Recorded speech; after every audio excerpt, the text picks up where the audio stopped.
sadhu, sadhu.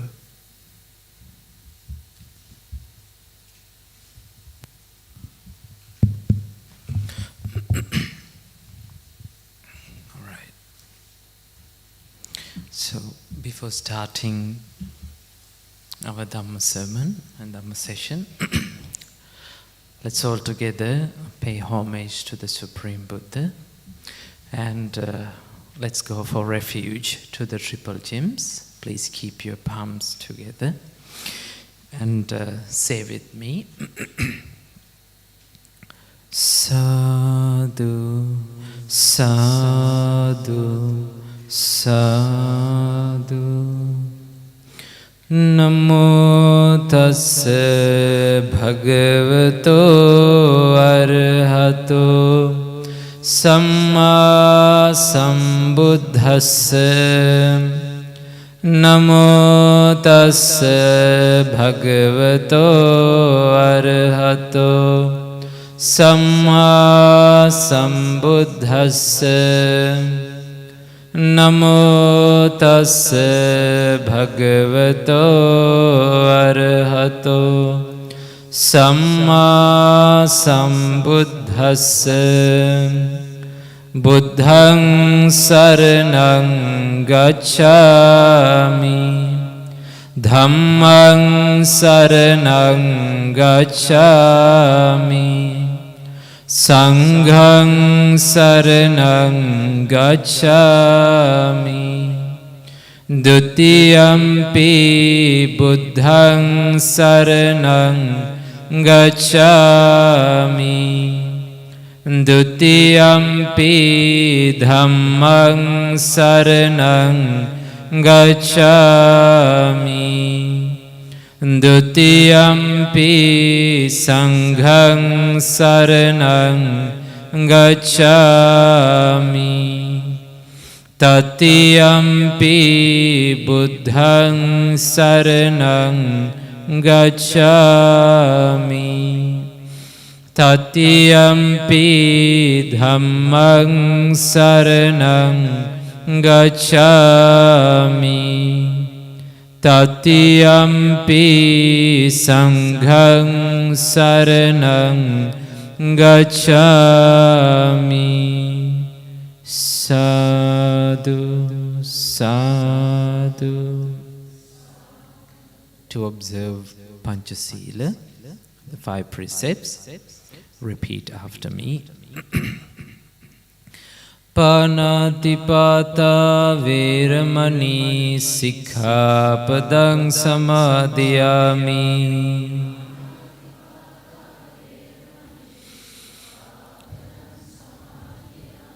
I observe the precept of abstaining from killing beings. Adinādana veramani sikkhapadang samadhiyami.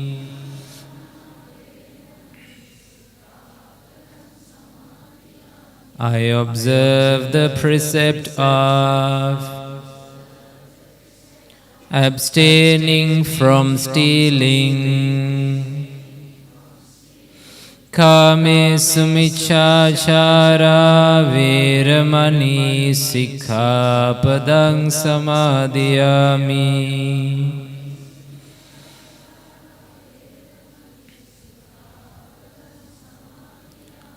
I observe the precept of abstaining from sexual misconduct. Musavada veramani sikkhapadang samadhiyami.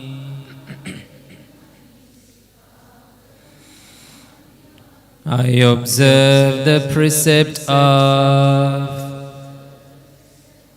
abstaining from telling lies. Surameraya majjapama daṭṭhāna veramani sikkhapadang samadhiyami.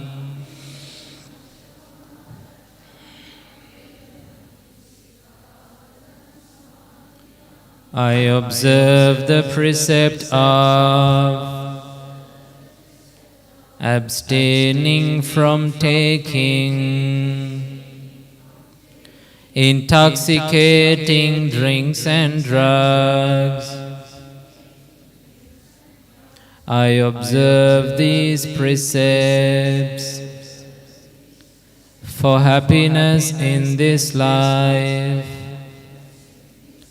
to realize the Four Noble Truths in this Gautama Buddha's dispensation. Sadhu, sadhu, sadhu. Let's all together chant the qualities of the triple gems. Say with me. Itipiso bhagava arahang samma sambuddho vijacharana sampanno sugato lokavidu anuttaro purisa dhamma sarathi Sattha deva manussanang buddho bhagavati svakhato bhagavata dhammo sanditthiko akaliko ehi passiko opanayiko Pachatang veditabbo vinyuhiti Supatipanno bhagavato savaka sangho Ujupatipanno bhagavato savaka sangho Nyaya patipanno bhagavato savaka sangho Samichi patipanno bhagavato savaka Yadidang chattari purisa yugani Atta purisa puggala Es bhagavato savaka sangho Ahuneyo pyo dakhineyo anjali kharaniyo Anuttarang punyakhitang lokasati Vandami chetiyang sabbam sabbadhani supatithitam saririkha dhatu mahabodhing buddha rupang sakalang sadam yasya mule nisinnova Sabbari vijayang akha Pato sabbang nyutang sattha Vanditang bodhipadapam Ime ete mahabodhi Lokanathena pujitam Ahang pite namassami Bodhiraja namattate Sadhu, sadhu, sadhu. First of all, may all of our homage be to my great Kalyana Mitra, my great teacher, our Pinvat Laku Swamin Wahanse, most venerable Kiripatgota Jnanananda Mahathera. Sadhu, sadhu, sadhu. Dear meritorious devotees, Venerable Mahasangha, and dear devotees and dear children. So today you all are gathered here to learn the Buddha's teachings and to listen to the great teachings of the Buddha. Come.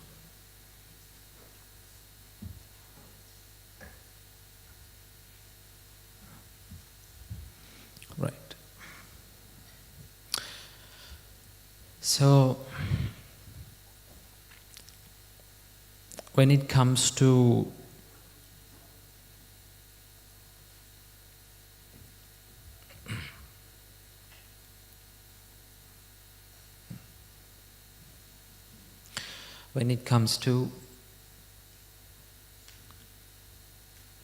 Buddhist practice,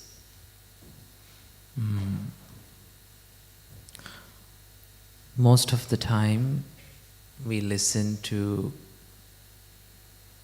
loads of preachings. Okay. Usually, if you are Sri Lankan, okay, most of your childhood, okay, and you grew up with a lot of Buddhist advisors, am I right?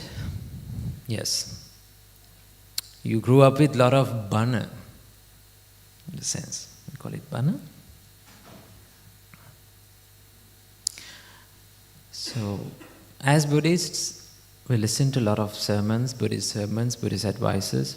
We engage in a lot of Buddhist sermon sessions like this.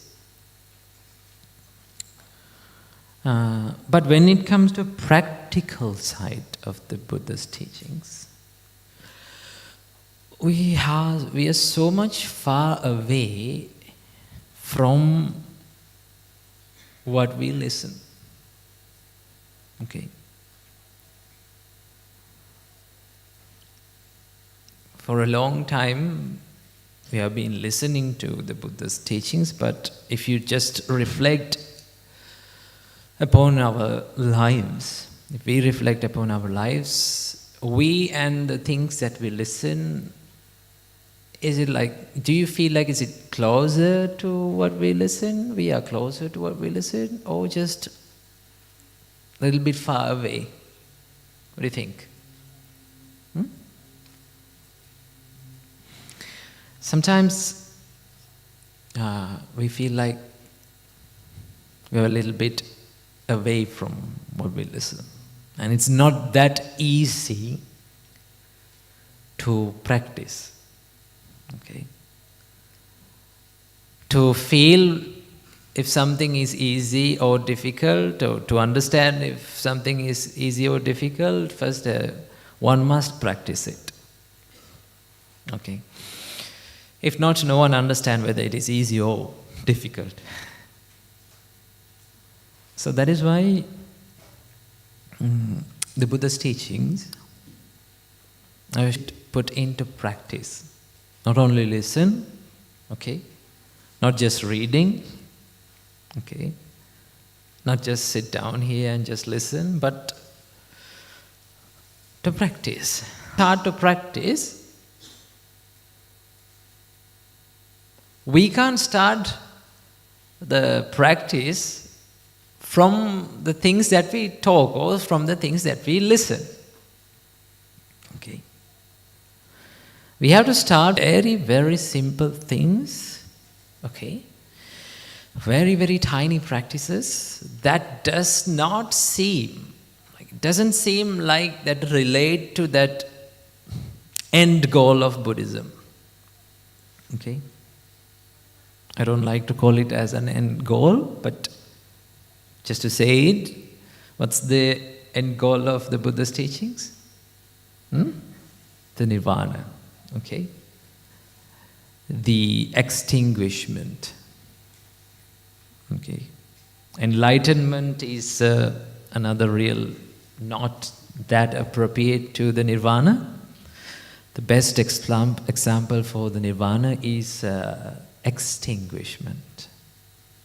Remember, extinguish. Huh? You just blow out the fire in you. Okay? The Buddha says, Dhira yathayang palipo. The wise ones, they extinguish like this burning flame. Do you see this flame? Okay. So this burning flame is not an object. Although we see a flame, I think you all can see the flame, right? In this lamp, this candle. Although we see this flame, it is not an object. See? But we just see a constant flame, isn't it? Do we? Yes. But this is not an object, this is a process. This is a continuous process of burning. Okay? What are the conditions for a flame to exist? What should be there? What should be there? Be wax. Okay? And there should be a wick. There should be the heat. There must be the heat. Okay? So the flame is not one thing. Okay? This flame is not a one thing. It's a result of a continuous process. Okay? Rather than saying it's a result of a continuous process, it is a continuous process. Okay? So I'm taking a little time to explain what nirvana is. Everyone wondering what nirvana? Okay. So what makes this flame exist? It's the continuous feeding of wax, okay, the wick and the heat. Okay? Everything is interdependent.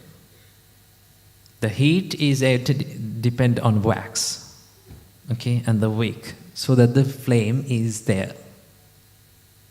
Can you remove the flame from the wick? Can you do that? No. You can't take it out. It depends on its conditions. Okay?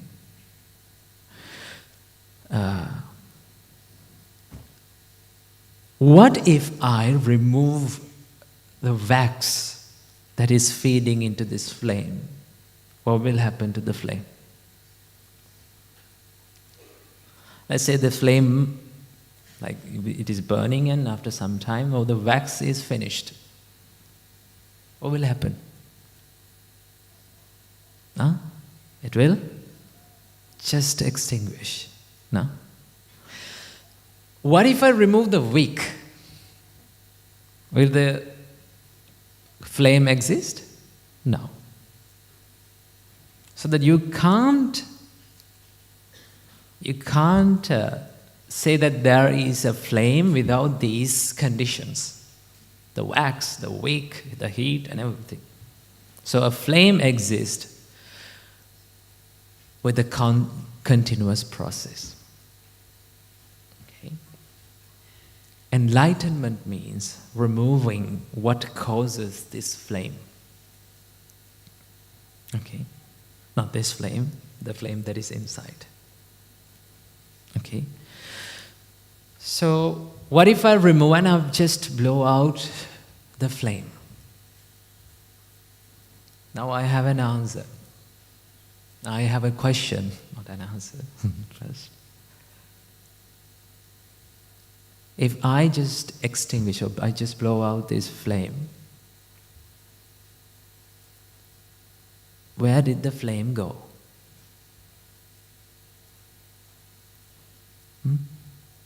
Where did it go?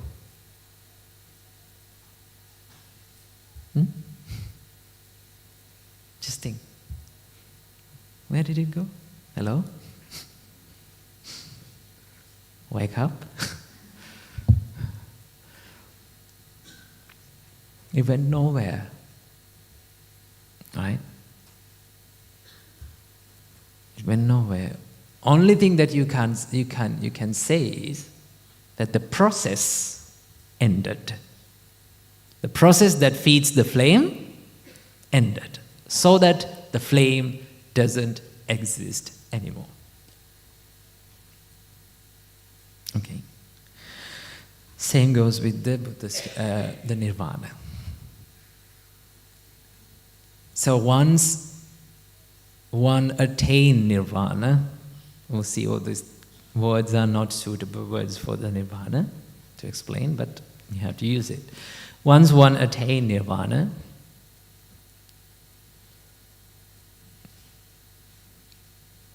you can't say that it's not applicable to say that where he was born again. Anything that happens is the process ends.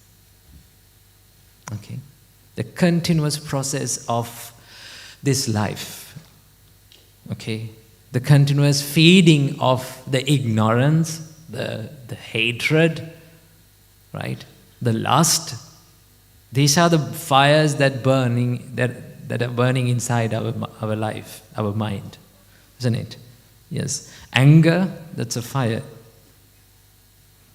These fires cease. They extinguish. Okay? So that you extinguish the flame. Okay? So that's the example that was used by the Buddha to explain about the nirvana. So now it is called nirvana. Okay? But is it like do you feel like it is like too much philosophical? Yes, no? Has something to think about, no? Yes, it is a big philosophical idea. It is a truth in life. But how to reach it? How to realize it? So the first, you have to come to a very basic and very little practice that doesn't seem like reaching this state. It starts from, the Buddha says, it starts from dana. What is dana? Giving. It starts from giving. It starts from being generous. See, the dana and nirvana, there's a big gap. And you think, but it helps. It is the starting point to be generous. Now, when one thinks about the dana, I know most of you are Buddhists, you think about giving the foods to monks, giving foods to people, giving foods to clothes to people. So that's dana. But it is not it's not only the dana. Dana is also about, the basic idea of dana is to be generous in everything in life. Okay? The willingness to dedicate, sacrifice certain things in your life and let go of that idea, not the idea, it's the emotion of stinginess. What is it? Stinginess.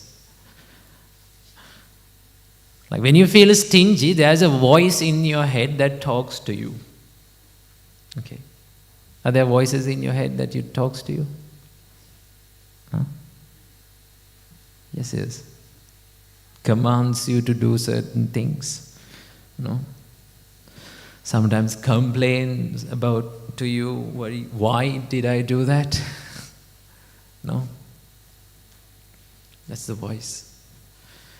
Stinginess, in stinginess, the Buddha says that when a person feels stingy, he thinks that if I give, if I be generous, if I give this, what's for me then? Okay, what will be there for me? I don't have anything. What will happen to me? That voice is called stinginess. Okay? So the Buddha says, start from being generous. Once you practice the generosity, even though it is difficult, sometimes it is difficult, even though it is difficult, sometimes people practice it, people do it. Okay? I have seen a lot of people in their lives. It is difficult to give, but somehow they give. Okay, somehow they help. One good quality, one great quality that I have seen within the Sri Lankan community is they're willing to give. They're willing to help. If you go to Lanka on Vesak Poya days, like Poson days, people are willing to give. Even the youngsters, it's like, they do it for fun, but they give somehow. Okay, although they're doing for fun, they just give. They help. Okay, I met a couple of tourists when I was at Sri Lanka, and they said that whenever we visit areas in Sri Lanka, people, they invite us to their houses and they give foods. Right? Although they are poor, although they are struggling, they give. So that's one great quality. Okay, sometimes when you feel like giving, sometimes you don't have many things to give. Sometimes it may be the only thing that you have, like you have to use. Okay? But if you feel like giving, okay, if you got the idea of giving, give. Because not every time you get this idea, you get this feeling to give someone, to help someone. Do we? No. So whenever you got the idea to give, practice the generosity. So giving is not only about foods, giving is not only about clothes, giving is also about giving your time, being generous with your time, being generous with your energy, okay, being generous with the love and kindness. Okay, that is also giving. Being generous by listening to someone. Okay. One thing that we can't, most of the time it's very difficult to do is to listen to someone, isn't it? Yeah. But we all need this superpower of listening to people. If you listen to people, understand, a lot of problems will be changed. Okay.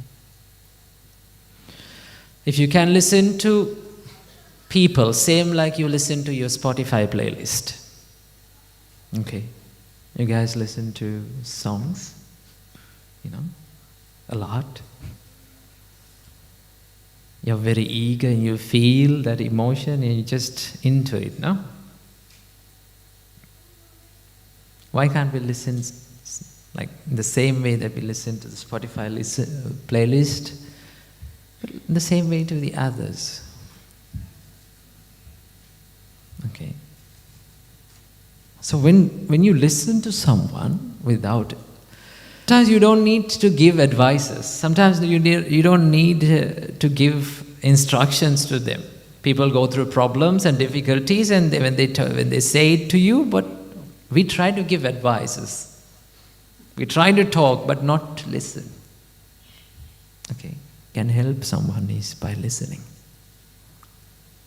not judging. Okay, not judging, just keep listening. One way to help someone is to be there in the most important times in their life, by their side, to be a strength. That is also giving. Okay.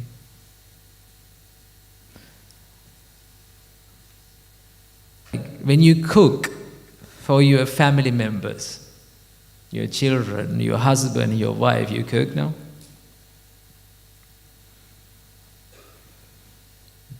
When you cook, that is also giving. When you make foods for someone, your family, that's also giving. But do we feel that action, cooking for someone, your family, your children, to your husband, your wife, do you feel like it's like a giving, or do you feel like it's something that you got to do? You have no choice. Somehow I cook. Malavade.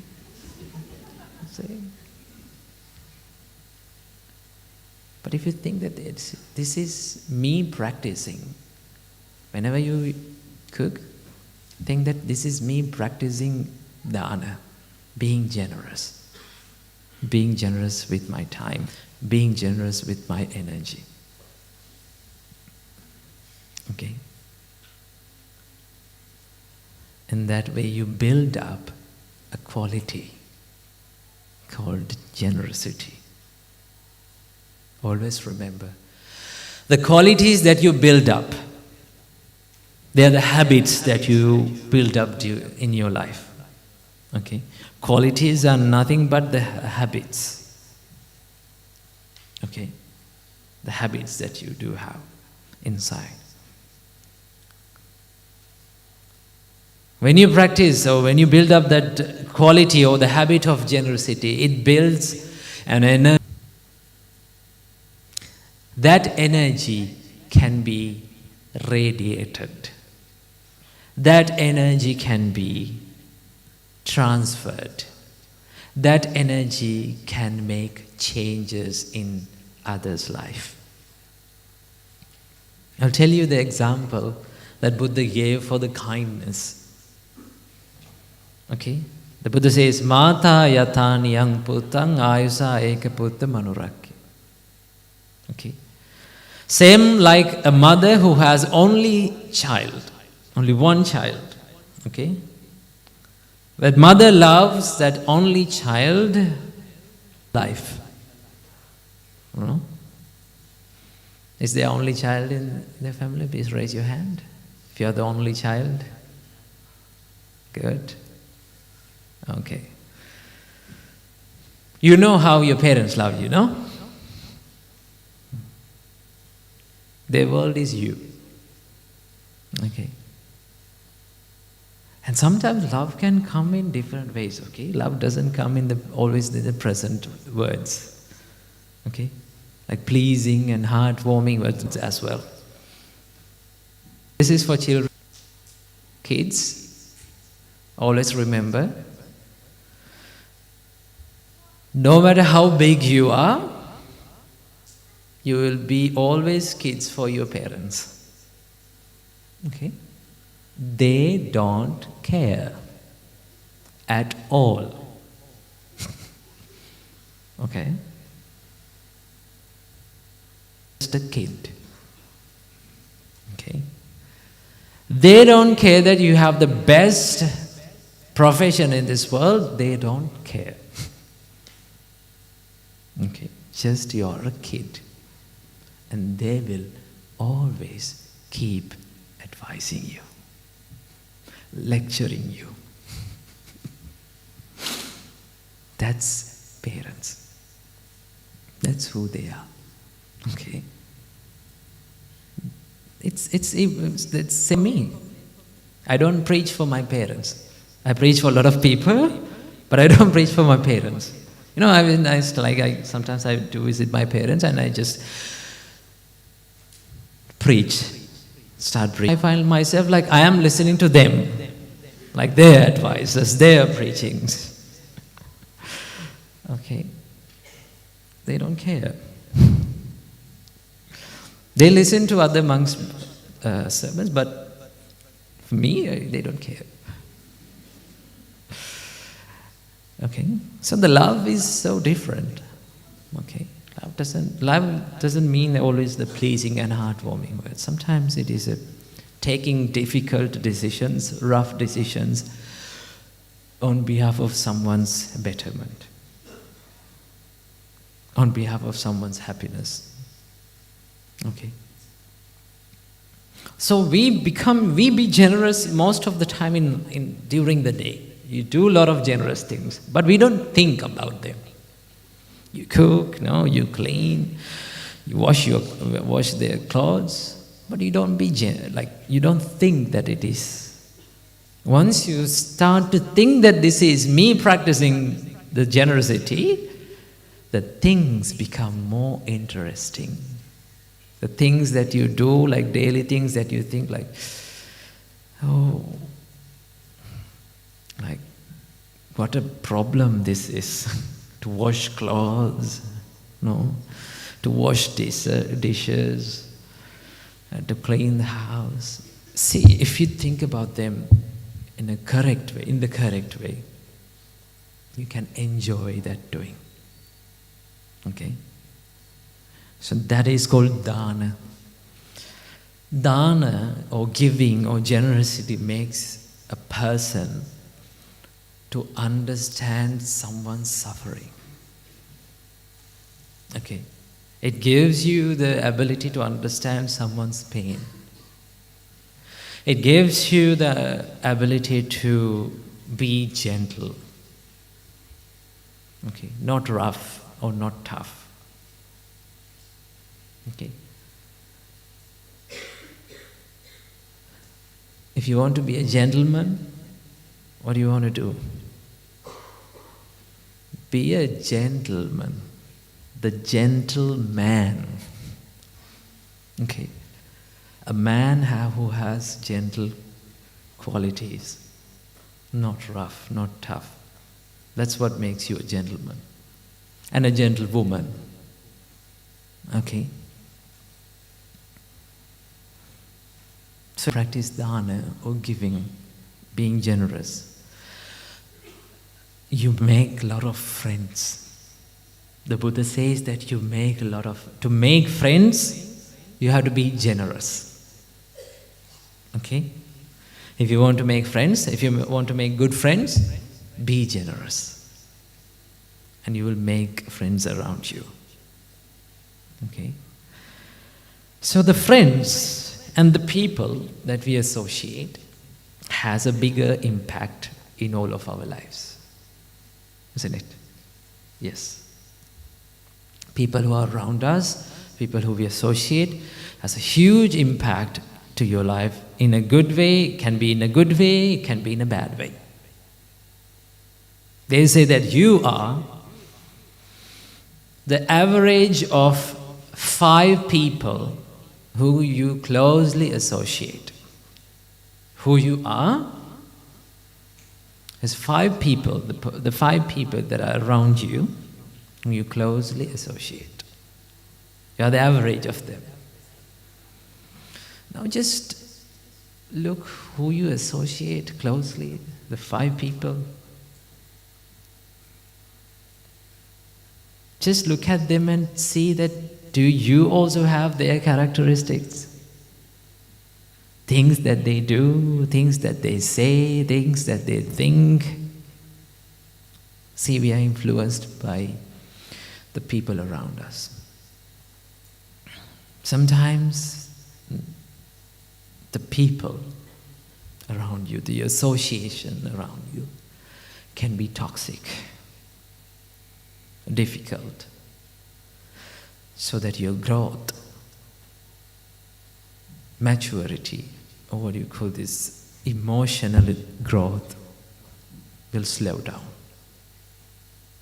Have you seen bonsai plants? Have you seen them? Yeah. Bonsai plant is a tree that had the potential to grow bigger and bigger, but just because it is in a little pot, in a little limited environment, it doesn't grow. Okay? It doesn't grow. Same goes with our life. Sometimes we are little bonsai plants, stuck in a little environment, stuck in toxic environments that it stops us growing in mind, in spirituality. The Buddha says, one time the Venerable Ananda came to the Buddha and he said, Supreme Buddha, I think that half of this Buddhist practices depend on having good friends, having a good association, or having good people around you. Half of this Buddhist practice depend on that, I think. The Buddha said, no.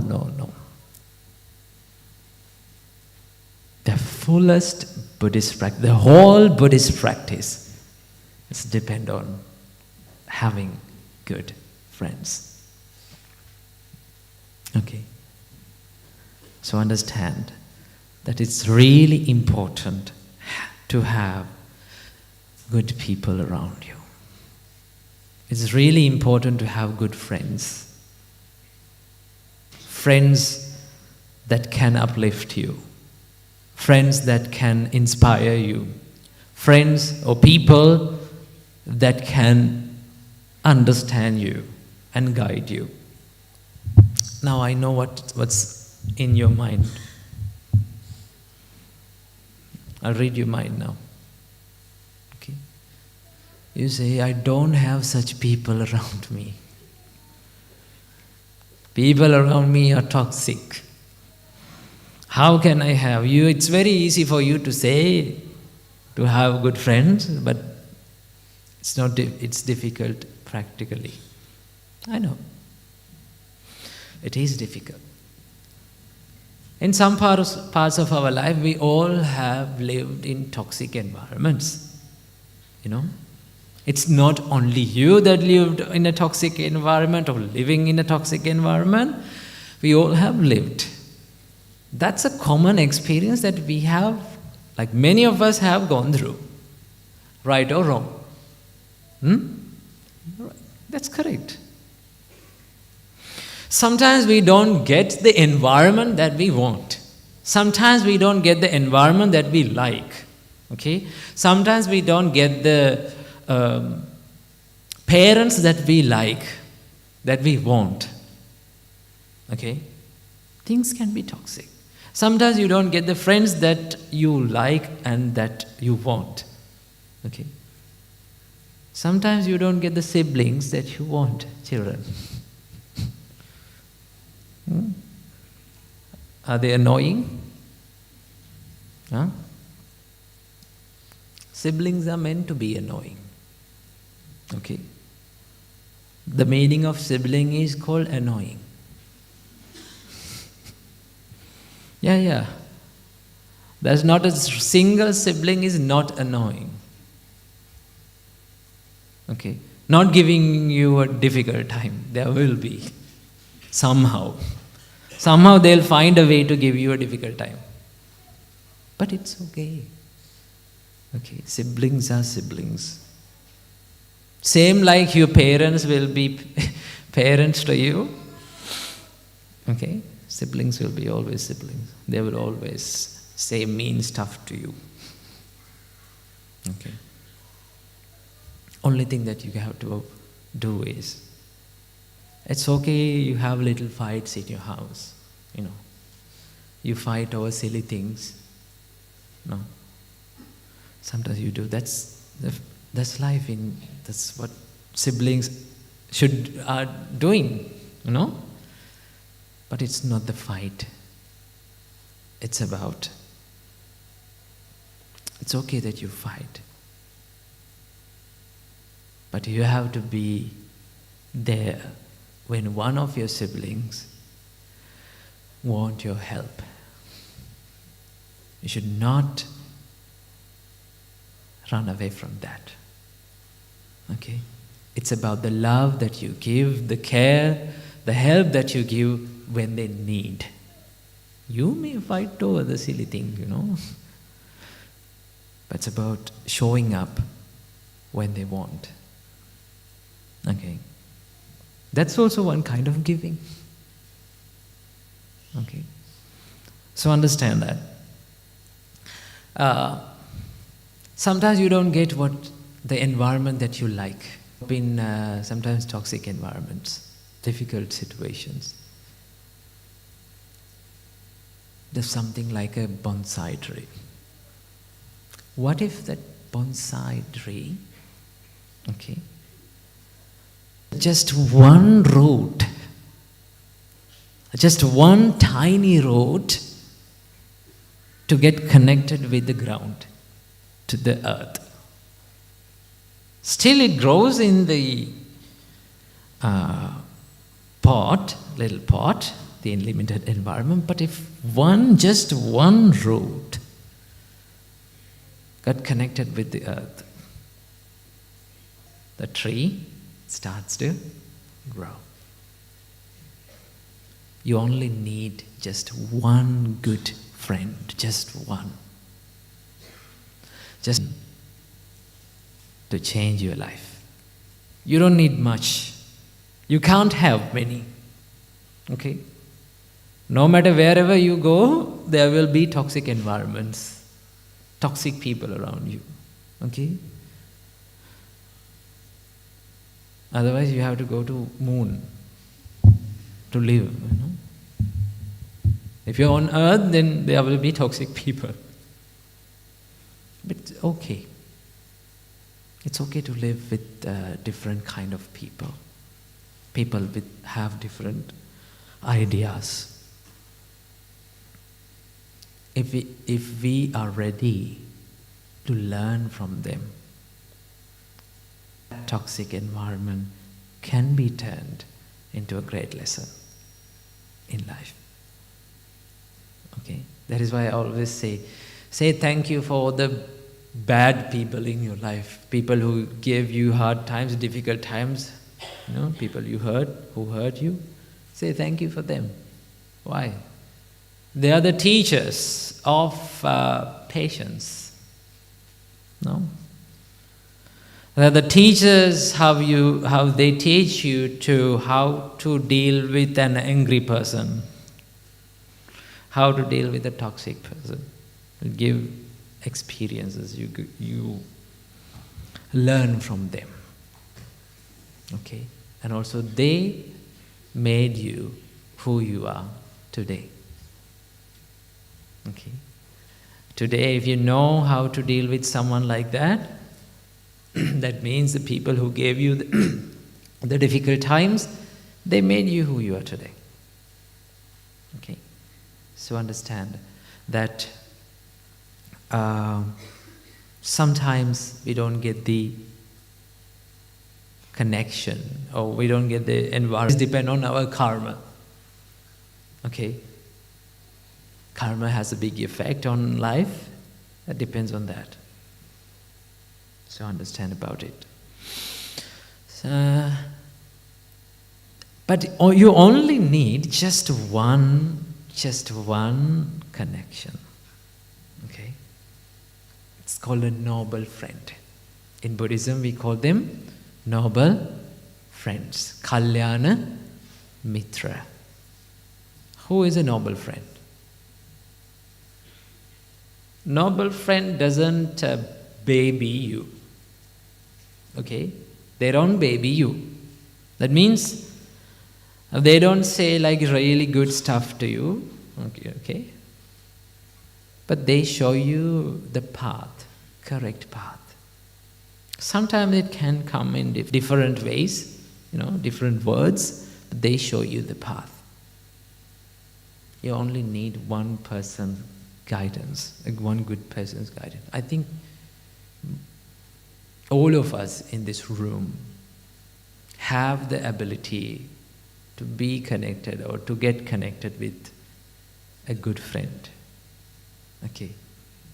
If you search for good friends, if you go find, you will find them. Okay. Don't believe that there are no good. There are people who can help you. Okay. So that you start to grow. That's called Kalyana Mitra Sampatti. What you call the gift of noble friends, the gain of noble friends. Okay? So understand that the people around you matters a lot. So that you have to choose the people who you share your life wisely. Okay? Be serious with it. So that then how to deal with the toxic people then? What to do to them? Once you understand their toxicity, their mistakes, so that you know what not to take and what to take.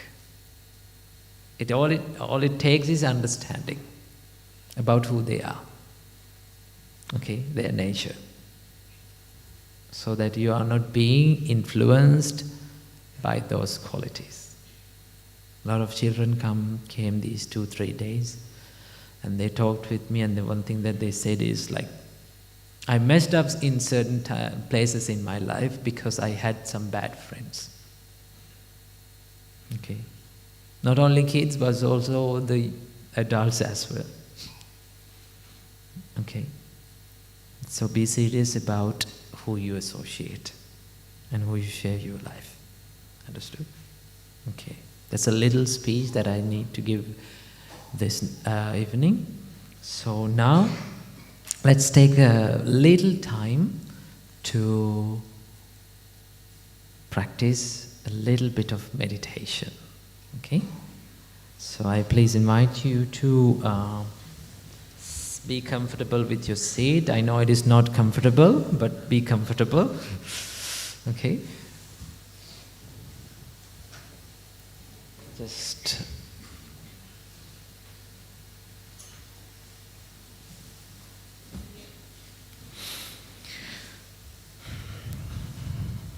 okay. Make your body straight. Relax your shoulders. Gently close your eyes.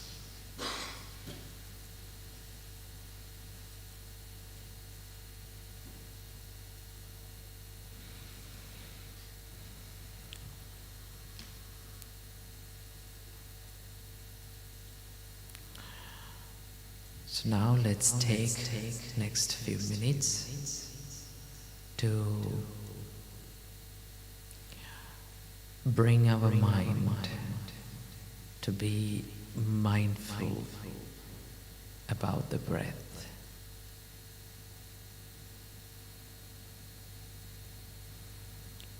Slowly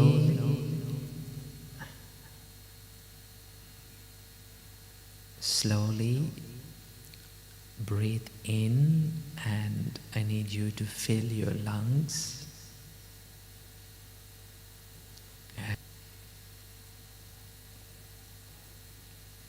One more time, I need you to deeply breathe in and breathe out.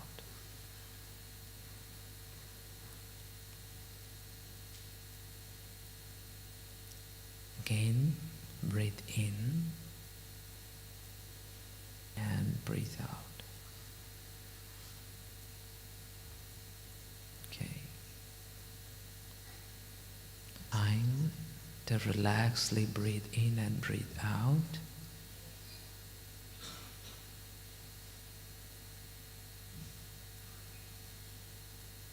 Be focused on the feeling of in-breath and out-breath.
Slowly breathe in and slowly breathe out.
Okay, now let's take some time to spread the love and kindness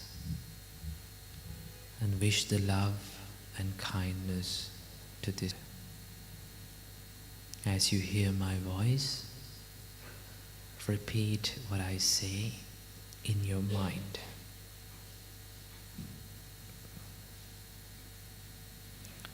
May I be from anger. May I be free from hatred. May I be free from jealousy.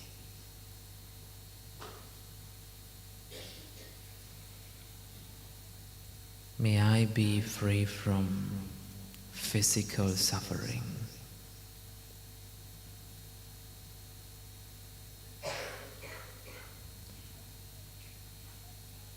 May I be free from mental suffering.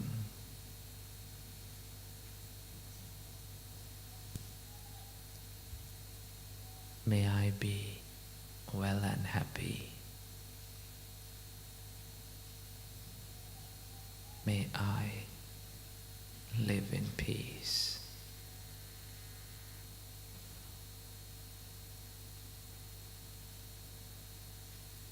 May all beings around me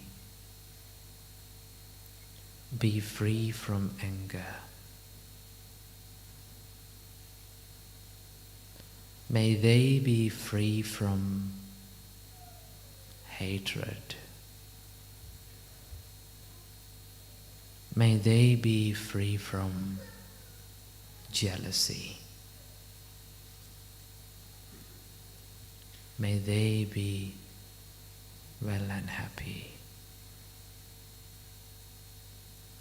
May they live in peace.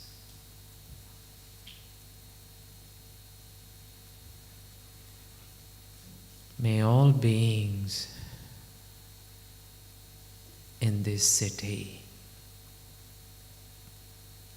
be free from anger. May they be free from hatred.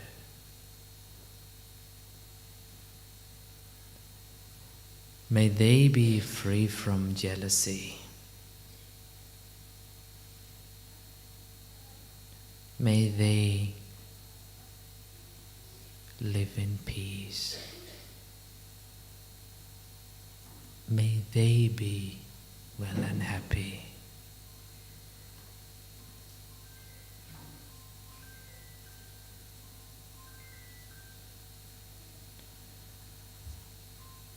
May all beings in this country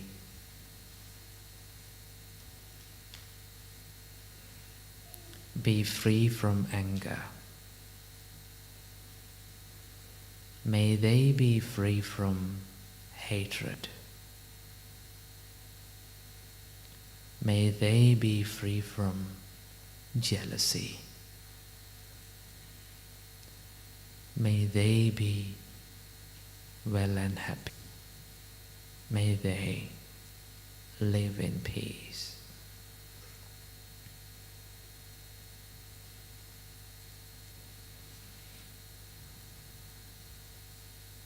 May all beings in this world be free from anger. May they be free from hatred, jealousy. May they be well and happy. May they peace.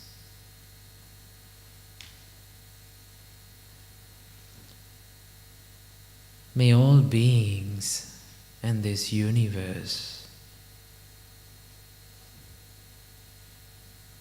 be free from anger. May they be free from hatred. May they be free from jealousy.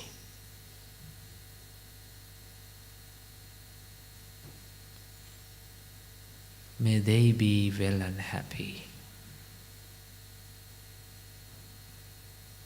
May they live in peace.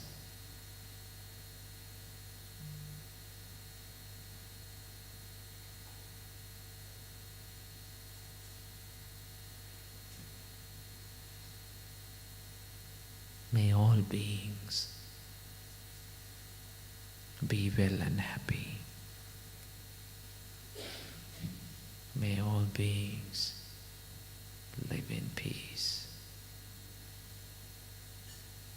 May all beings live in peace. May all beings live in peace.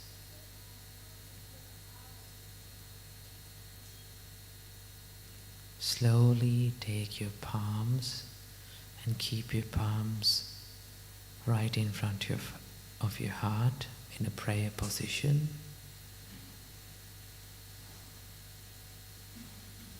And say after me, repeat after me. Sabbe satta sukhino bhavantu.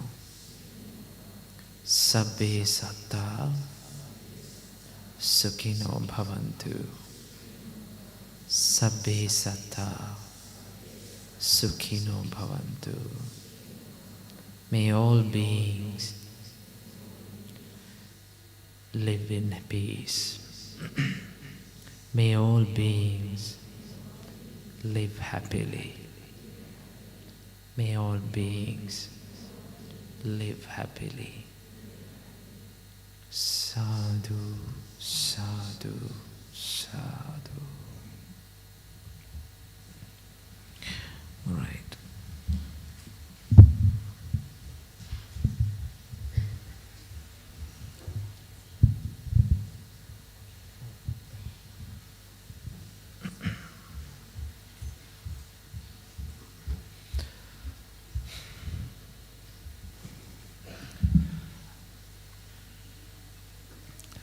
Thero Saranai, Namo Buddhaya.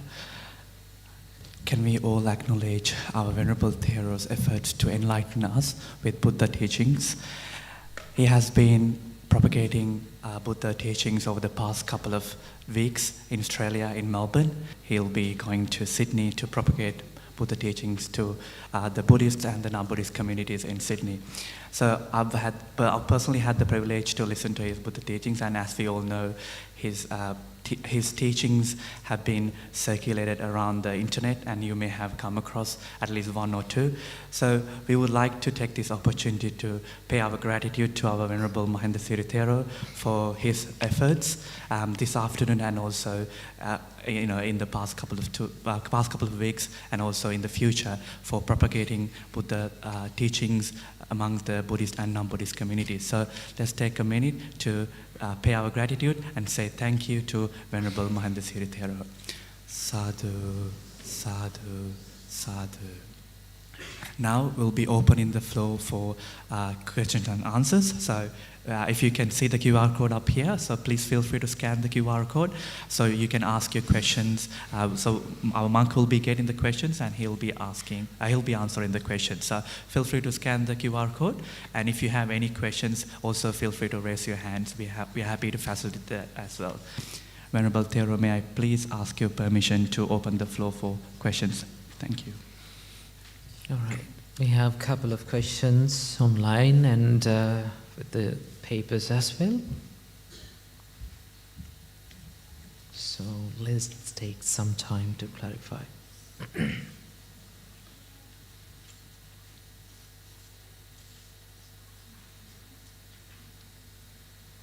So a lot of questions from kids, and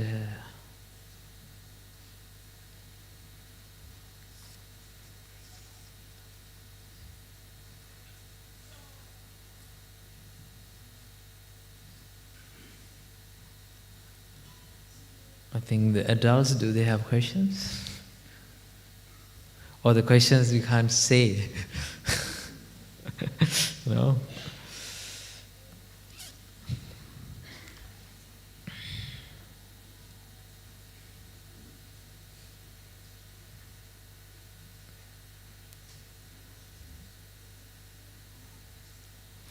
Okay. If a giver is taken for granted by a taker, and the giver understands the person is taken granted but continues to give, should it be classified foolishness or generosity? What's the purpose of, let's talk about it. What's the purpose of giving? To feel happy about giving, isn't it? The feel that you get by giving. Okay? So if you understand that you've been taken for granted or you've been used, do you feel happy even like giving even then after that? Huh? If not, better not to give without just, because sometimes people like give and they suffer. Okay? They think a lot about that. Okay? If it doesn't make you happy, don't give. One thing that I will tell you, what Buddha said. One time a king, okay, one of the famous kings in Buddhist teachings called the Pasenadi Kosala. He came to the Buddha and asked, to whom should I give? But he asked, to whom should I give?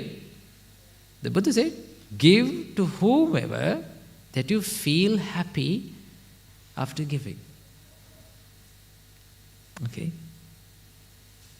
You feel happy and you feel that pleasant mind in you, you give it. Okay? And if you don't feel happy anymore, there's no point of giving. Because giving is done to build up your own quality, your own happiness. Okay? Otherwise, sometimes after we give, sometimes we think too much about it. Sometimes like we give, we feel like giving to homeless people, money or something.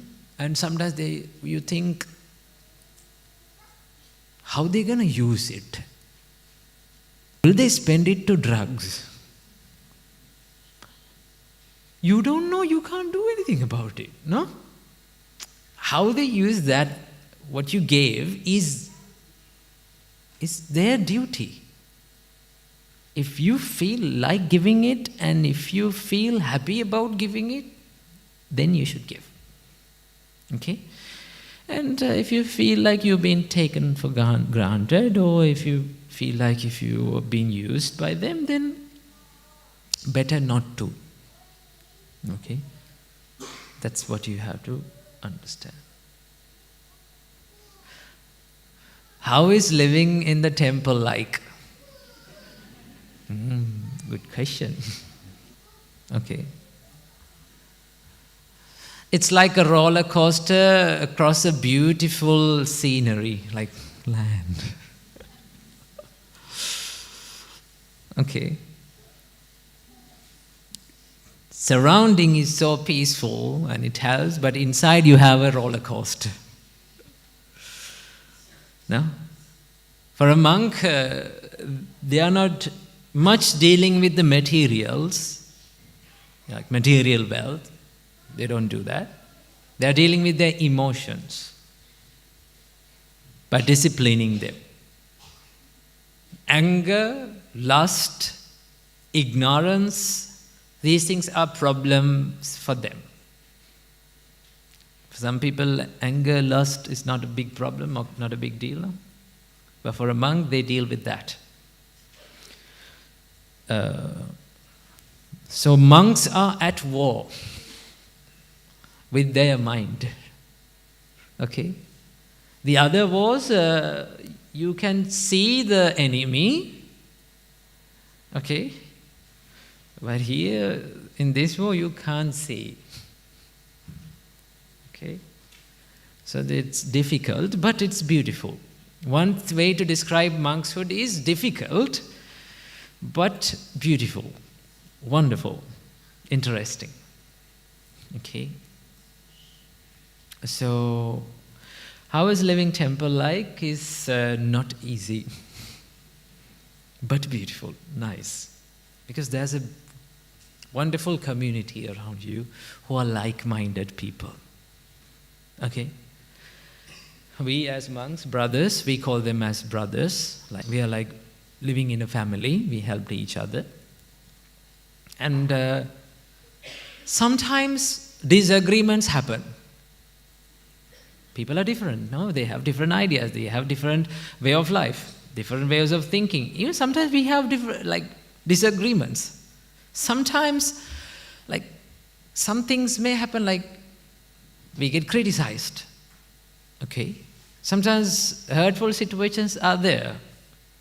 But one thing that we do is, we all are ready to ask for forgiveness. We all are ready to say sorry. Okay? If I have done a mistake to a monk, I'm not hesitating to go to him and, really sorry, I did this mistake to you. And this is what the other thing, the wonderful thing. The other monk, okay, he does not say, okay, just say I forgive you. They always forgive, they are ready to forgive you. But then there comes the most amazing thing. They say that if I have done a mistake too, okay, if I hurt your feelings, then I ask forgiveness too. Okay? Forgive me. So that you're equal. Okay? That is how we do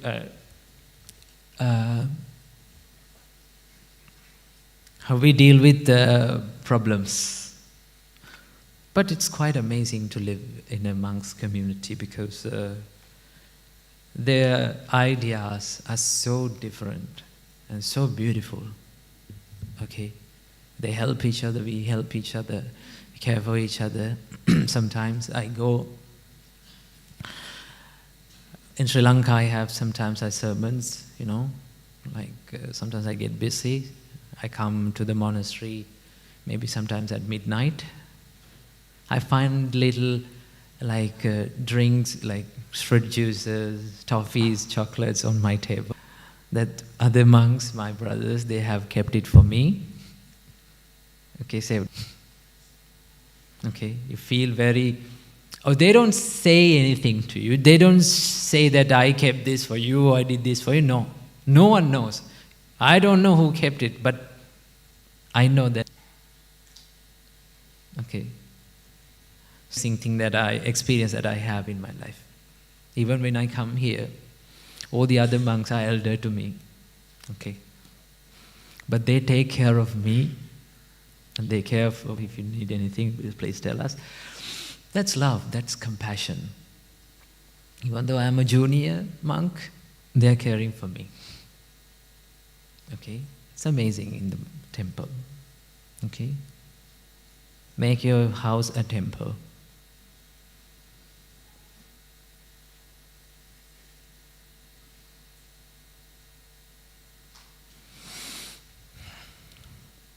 Okay. How to stop living with regrets and disappointment. How to stop regrets. That we all are stupid. I'm sorry to say, but we all are stupid in some ways. In many ways. Am I right or wrong? I don't know about you, I am like that. Okay? See, we do stupid things, we do foolish things in life. We take wrong decisions, we make bad choices. First you should, if something is bothering you, if you have a regret in your life, first understand, first accept it, that you did a mistake.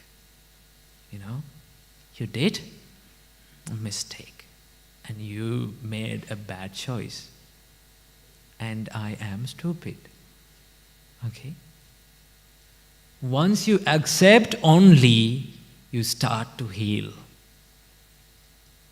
Once you accept only that mistakes can happen in life and I am imperfect, only you start to heal and you start to let go of that's the first step of healing.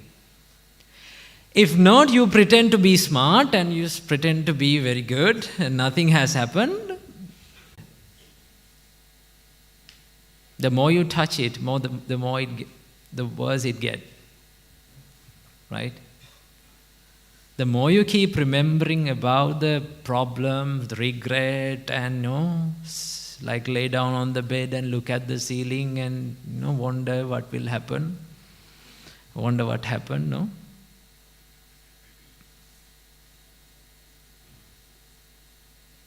So just what if you accept that? Okay, I'm stupid. It's okay. I always do that. I always keep myself to, I make mistakes. I'm imperfect, but that doesn't mean that I'm bad, I'm wrong. Okay, don't label yourself as a person who made mistake, like a wrong person, like a name. Name yourself that you made wrong choices. But there's always the space for you to correct that mistake. Okay? So, forgetting the memories and difficult situations and regrets in your life is like healing the wound. You should not touch. You should accept that there is a wound. Once you accept only there is a wound, you start to put medicine on it. And you should not touch it. Sometimes you enjoy touching wounds, removing the scab on the wound. How many of you have removed the scab on the wound and just see, just blood? No, very good. Okay. Stop that. Okay. So when you accept only, that you start to heal. But even though after, let's say, now if you are regretting, but you don't regret for your whole life, the things change. What you're going through will never be like for the whole life. It changed. And even after healing, even that regret is healed in your mind, there will be a scar on your hand and on your legs. Have you seen do you have scars on your body? Childhood memories? I don't know, I have a lot. Memories. It will leave you a scar on your body, although it is healed, but it doesn't hurt anymore. No? You will never be able to forget that memory. You will never be able to forget the mistake that you did, but with the time, when you heal, it will never hurt you. And after some day, that scar will become a sweet memory in your life that you cherish. Like you cherish by looking at the scars on your body that I had a great childhood. I made a lot of wounds. Okay? Healing is like that. Healing is, it takes time. And you have to, once you accept only, you start to heal. So that you take good decisions. Once you understand that you can make wrong decisions, now you're more cautious and more aware of your decisions. That's how we grow.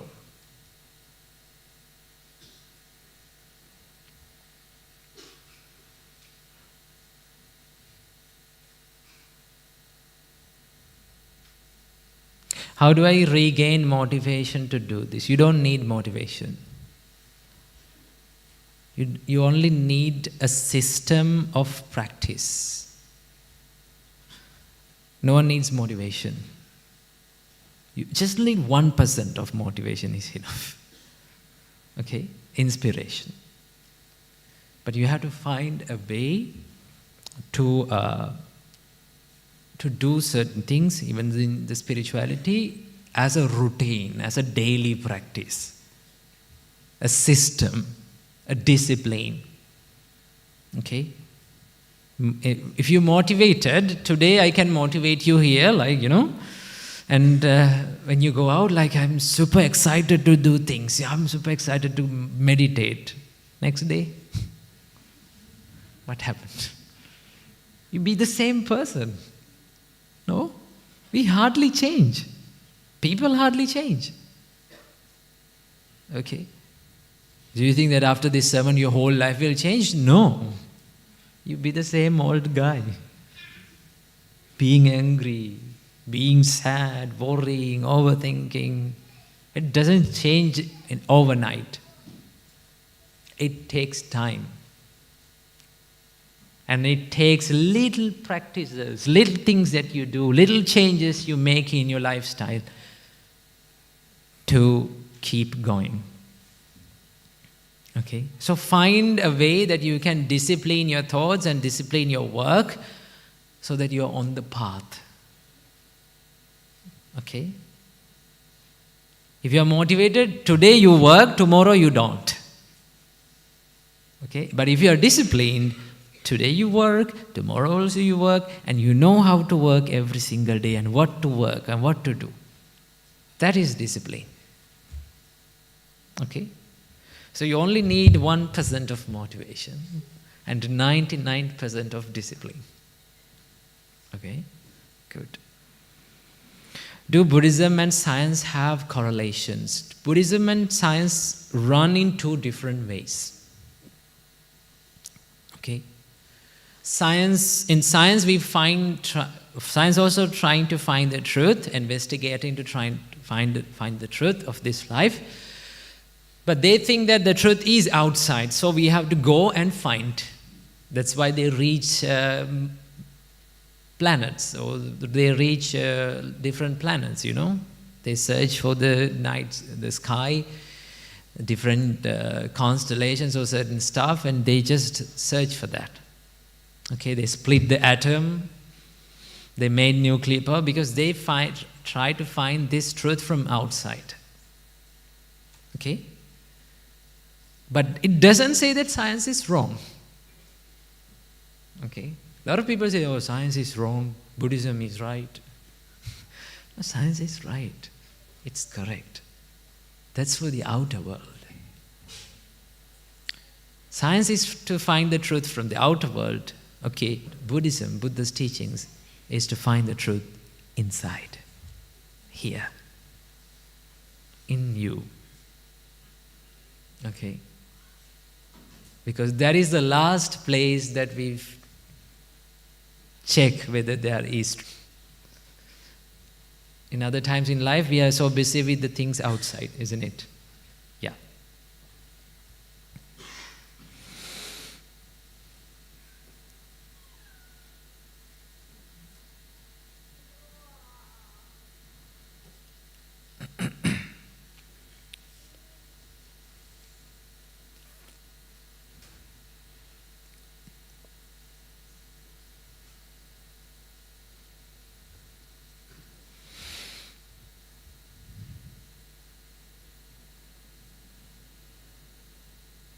Okay. When I give,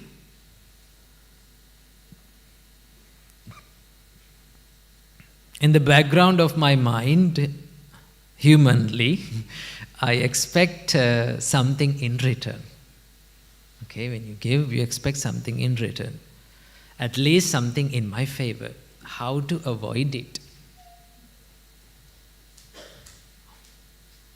So when you give and expect something back, that is not kindness. Understand, that is not kindness. Okay? That is business. Okay? If you be kind to someone and expect something back, that is not kindness, that is called business. Or called something else. But it doesn't say that is wrong, okay? Because when you are normally living in life, you do certain things to expect something like back. What does business teach you? To give and take. If you open a shop and you let anyone to take whatever the thing that they want and you don't expect something back, that's a problem. No. In certain things that we do like that.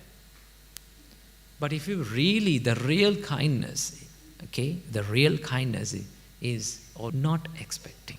Because with expectations comes what? Frustration. Right? The more you expect, the more you become frustrated. So understand, if you suffer or if you have that frustration in you, understand that is because of expecting. Okay? But if you really need to be kind to someone, be kind without expectations, so that you say to yourself, I do this not for something in return. Okay, tell to yourself, not for something in return, but just to do it and make myself happy. So that you are happy with what you did, not with what they did. Okay? When you give, you be happy with what you did, but not with their compliments. Okay? Don't live for the compliments. If you live for the compliments, sometimes frustrations happen. Sometimes people can't understand what you do. When you do something good, there will be always people criticizing you. You know? People trying to put you down. If you keep your whole idea of doing good things to take compliments, you will more likely very quickly. Okay?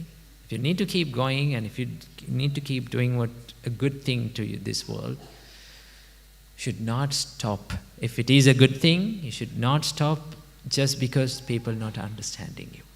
One superpower these days that you all need to have is to be okay with people not understanding you, what you do, what you think, how you behave.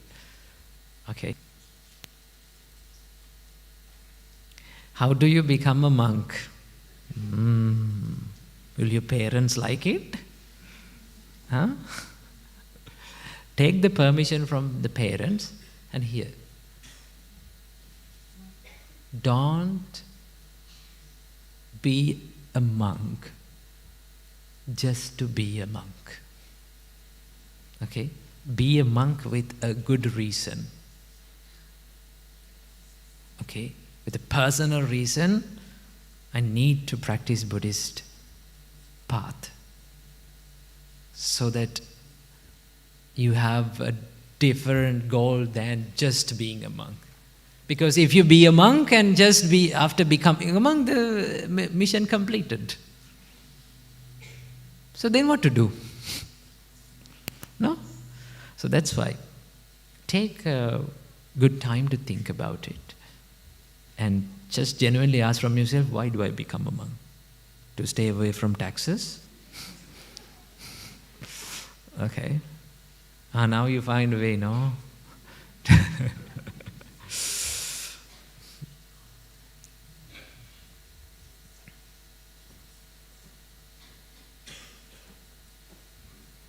Do humans struggle if we cannot follow these qualities that we talk about today? It is obvious, no? It is obvious that if we did not have these qualities, there will be a lot of troubles in life. How to stop caring what others think? First understand no one cares about you. No one cares. No. Right? Let's say I came to this sermon, okay? Do you care what problems that I have? You don't know. You don't have to. Okay? Understand that no one cares. And no one is like spending their time always thinking about you, looking at you. See, when you're in a bus, usually when you're traveling in a bus, what do you feel usually? Like others are looking at me. Okay? What others look at. Everyone thinks in the same way. They are thinking that they are like looking at me so that they don't look at anyone. Just they don't look at each other. Okay? No one cares. No one too much think about you. Because they have other problems to think. Worry about. And also, if you're too much cared about what other people say and what other people think, remember, if you've been too much cared, then you pretend to be someone. The pretending is not a true quality in you. Someday they will reveal, like it will be revealed, and they will find who you are. No? So that if you can be honest and if you can be real, so that it's very easy. Okay? But sometimes you have to know how to deal with certain people to not to be a big trouble to yourself. Okay? So understand that how other people think about you, what other people think about you, what they say about you is none of your business. None of my business. You know? Like, can you control them? No. No matter whatever the thing that you do, there will be always people criticizing you. No? I always think, if the Buddha had people criticize you, the Buddha, then who am I?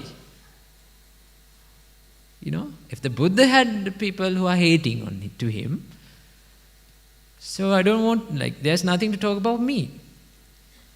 Okay? So understand that.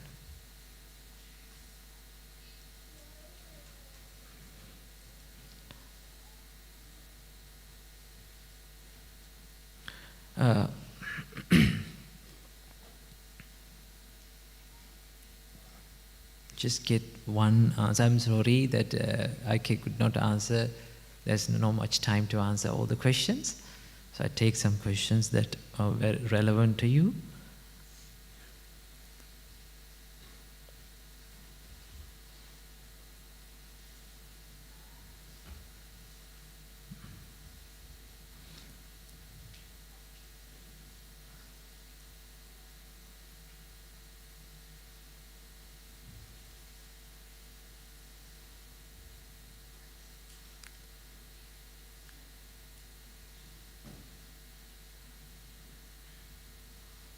If it is hard to find that one good noble friend, can a person be benefited alone? Yes. But a noble friend is not always a person sometimes. A human. Noble friend can be the Dharma that you practice. So that you practice. So that you associate that practice and you learn that Buddha's teachings, that can be a real friend to you. But if it is hard to find, hard and impossible are two things. Okay? It's not impossible to find a good friend, it is hard, I know. But you can. Okay?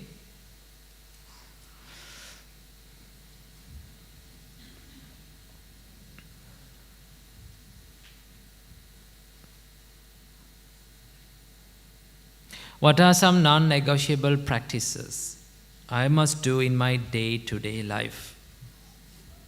Non-negotiable. I wonder how that word came from. Let's say, there are certain things as a Buddhist, you can practice, okay? So that no one is forcing on you, okay? Not a rule, no one is coming to punish you. You by yourself do it. If you want to practice it, there is a lot of practices. If you don't want to, it's your thing. Okay? That's why the Buddha never put rules on us. Buddha never said, I'm going to punish you if you break precepts. No, he didn't say. Okay? What Buddha says is, be disciplined so that you stay away from the regrets in life. As a Buddhist, you can practice. First, just look at the things that you do during the day and find some ways to do certain things with generosity. Like genuinely take a conscious decision to take time, to spend some time on behalf of someone. Maybe your children, maybe your husband, maybe your wife. Okay? That builds up a quality. They say that love does not spell L-O-V-E. It spells T-I-M-E. Okay? Love equals time. If you love someone and don't have time for them, do they feel love? No. If you are a father and you don't have time for your children, like to talk with your children, to be with them, to ask how was the day, and you are so much busy, they don't feel that love.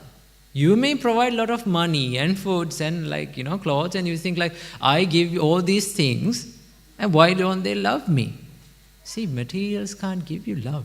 Money can't give, they don't feel love. You buy the best phone in this world and give it to your child and say like he will love me? No. Materials can't give you love. Where the love comes from is dedicating the time. Okay, if materials give you the love, then poor people, the poor families, they must not have love. It's about genuinely spending time on someone, talking with them, sharing ideas, sharing their sadness, sharing their happiness, so that you feel love. Okay?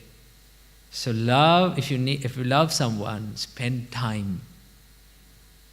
If you love someone and you don't have time for them, they don't feel love. If you don't love a person, okay, don't care about such a person, but you have time for them, to listen, just to listen and to talk. You have time. They feel loved. Why? Because that person has time for me. They care for me. Understand? So, if you care for someone in life, you have to. There are people around you. Spend genuine time. It can't make excuses that you are busy. I know that, we are not busy like Elon Musk, do we? Are you Elon Musk? No. We all have 24 hours. Elon Musk have 24 hours, we also have 24 hours. Right? It's about what we give priority to. Okay? There are certain things that we ignore in life just because because of ignoring them, it makes a huge mess. It doesn't count that much, it doesn't feel that big, but it has a huge impact. For an example, if you just go home and just take this cloth off and just wash it, and let's say you didn't fold your cloth. Okay? What you did was wash it and throw it onto the bed. Okay? Tomorrow also you throw another cloth to your bed. After 1 week, there will be a huge pile of clothes on your bed. Am I right? Is there a pile of clothes on your bed even now? Maybe. Now what happened? You have to take a separate time to fold these laundry and get blamed by people, sometimes be angry, get stressed, just because you didn't spend time on little things. How much time does it take to fold one cloth? Not a minute. Just a little time. Just because we didn't do it, it made a mess. Okay? Same goes with the little things that you do in life. Your children, if they say that you are busy, you can't talk with them, they will forgive you. They will say, okay. But there is an impact. It collects, it adds up. You keep doing it, and one day, You'll be so much away from your kids.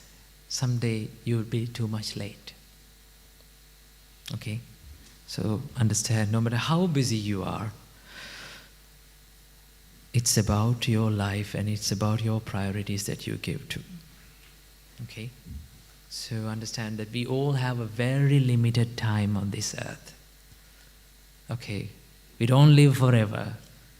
Today we live with loved ones, tomorrow there will be they will go. We will have to be separated. I'm not wishing it to happen, but it will happen, it can happen. Okay? That's life. That's why I always say to people, if you have someone to say sorry and to ask for forgiveness, okay, say sorry quickly. Because you never know that they're with you for tomorrow. Okay? And if something happened, only one thing remains in life, and that is the regret. For your whole life, you will regret. Understand? So that is why you have to say sorry even when you're right. I say this a lot. The person who says sorry when he is wrong, he is called humble. Okay?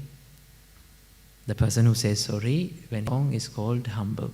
The person who says sorry when he doesn't know right or wrong is called wise. The person who says sorry even when he is right is called husband. Somehow you have to say, okay, I'm sorry, okay. Okay? There's another one, it says, I read these all nice quotes about the life. It says, married life is like visiting a new website. Okay? You come up with a long list of terms and conditions. You don't read them, you just hit I agree. Right? Okay, I agree. Finally, you agree. Okay? So understand, sometimes you have to say sorry even when you're right. It doesn't mean that you're wrong.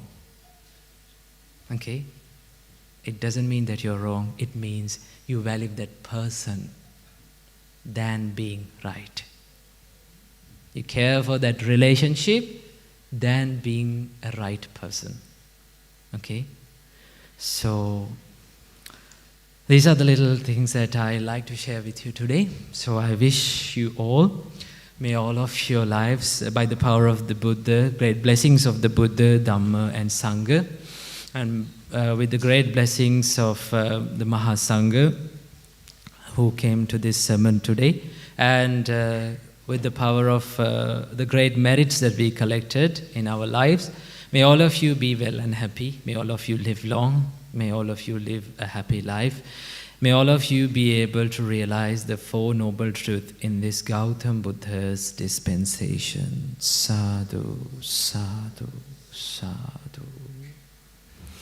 Okay, let's ask for the forgiveness from the Triple Gems. Say with me.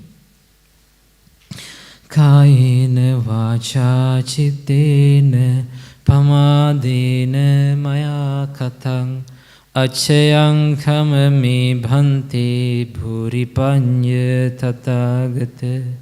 Kayena vacha chittena pamadena maya katang achayang kamami dhamma sandittika akalika.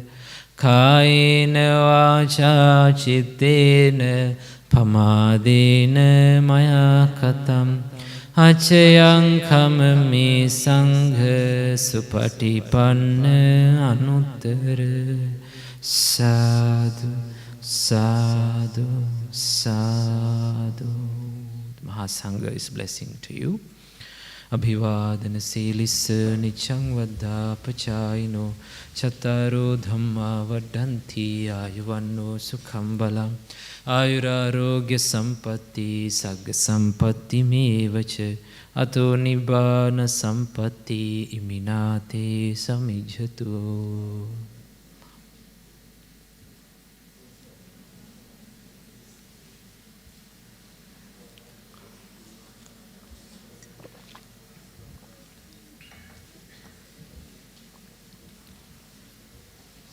සුවපත් වේවා, සුවපත් වේවා, සුවපත් වේවා. නමෝ බුද්ධාය. තෙරුවන් සරණයි.